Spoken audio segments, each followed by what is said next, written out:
படம் பார்த்து கதை சொல்வேன். இங்கே பாருங்கள் வந்து ஒரு காட்டில் ஒரு ராஜா இருக்கிறாங்க.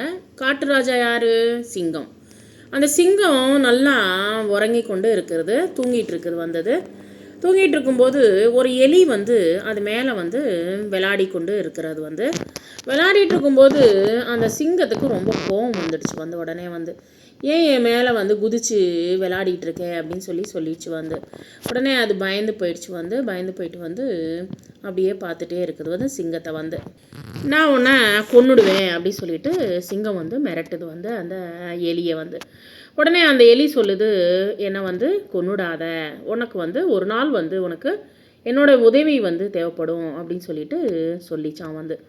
எப்பயாவது உனக்கு உதவி வேணும் போது நான் செய்கிறேன் அப்படின்னு சொல்லிச்சான். சொன்ன உடனே அந்த சிங்கம் சிரிச்சிச்சான். ஏன்னா உன்னுடைய உதவி எனக்கு தேவையா, நான் காட்டுக்கே ராஜா அப்படின்னு சொல்லிட்டு சிரிச்சிட்டு இருந்தது அந்த சிங்கம். உடனே அது சொன்ன பேச்சுக்கு உடனே அந்த எலியை விட்டுடுச்சு அந்த சிங்கம். ஒரு நாள் வேட்டையன் அந்த வலையை வீசி வச்சுருந்தான் சிங்கத்தை பிடிக்கிறதுக்காக.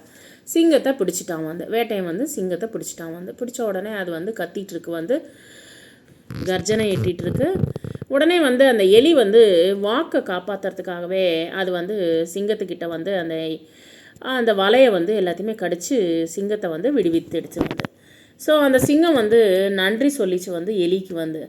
ஸோ இது போல் யாரையுமே அவங்க சின்னவங்க அவங்களால என்ன முடியும் அப்படின்றத நம்ம எப்பயுமே எஸ்டிமேஷன்ன்றது போடவே கூடாது. அவங்கள ரொம்ப அவமானப்படுத்தி பார்க்கக்கூடாது. அவங்களால கூட எல்லா அவங்களாலையும் முடியும் அப்படின்றது இந்த கதை மூலியமாக நமக்கு தெரிய வருது.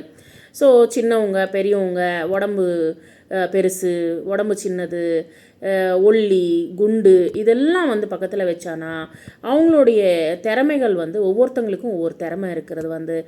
அந்த திறமைகளை பார்த்துட்டு நம்ம போகணும் அப்படின்றது கூட இந்த கதை மூலமாக நம்ம தெரிஞ்சுட்டோம்.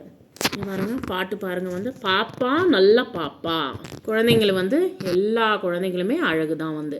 பாப்பா நல்ல பாப்பா, பார்க்க அழகு பாப்பா. பார்க்கவே ரொம்ப அழகாக இருக்கிற பாப்பா, பொக்க வாயால் சிரித்திடும் பொழுதெல்லாம் ஆடிடும். அந்த குழந்தை பொக்கவாய் அப்படின்னா என்னது? பல்லு வராது. சின்ன குழந்தைங்களுக்கு பிறந்த உடனே பல்லுன்றது வரவே வராது. சிரிக்கும்போது ரொம்ப அழகாக இருக்கும். சிரித்திடும், பொக்கவாயால் சிரித்திடும், பொழுதெல்லாம் ஆடிடும். குழந்தை ஃபுல்லாக ஆடிக்கொண்டே இருக்கும். ரொம்ப ஆக்டிவாக இருக்கிற குழந்தைன்னா ரொம்ப ஆடிட்டே இருக்கும். பசி எடுத்தால் வாடிடும், ரொம்ப அழுதுட்டுருக்கும். வாடி போயிடும். முகம்லாம் வாடி போயிடும் பசி எடுத்தால்.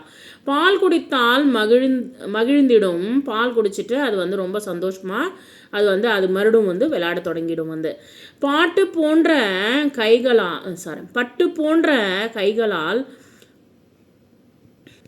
பாய்ந்து அணைத்திடும். யாராவது கூப்பிட்டவங்கன்னு வச்சுக்கோங்களேன், அப்படியே ஓடி நமக்கு பாய்ந்து அணைத்திடும், நம்மளை கட்டி பிடிச்சிக்கும் குழந்தை. இங்கே பாருங்கள், இது எல்லாமே நோட் புக்கில் வரைந்து காட்டுவேன். இது போலலாம் வரைந்து காட்டுங்க.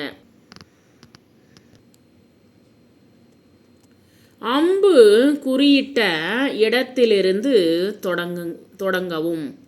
புள்ளிகளை இணைத்து வண்ணம் தீட்டுவேன். இங்கே ஒரு குருவி இருக்குது. இந்த குருவியை அழகாக பென்சிலால் அழகாக போட்டு கலர் இடுங்க, வண்ணம் தீட்டுங்க. புள்ளி இணைப்பேன், வண்ணம் தீட்டுவேன். இங்கே பாருங்கள், நான் சொல்வேன். இங்கே சூரியன், பட்டம், மாம்பழம். இங்கே பாருங்கள் டா, பா, மா, யா, படம், மடம், பழம், பட்டம், மட்டம், பயம்.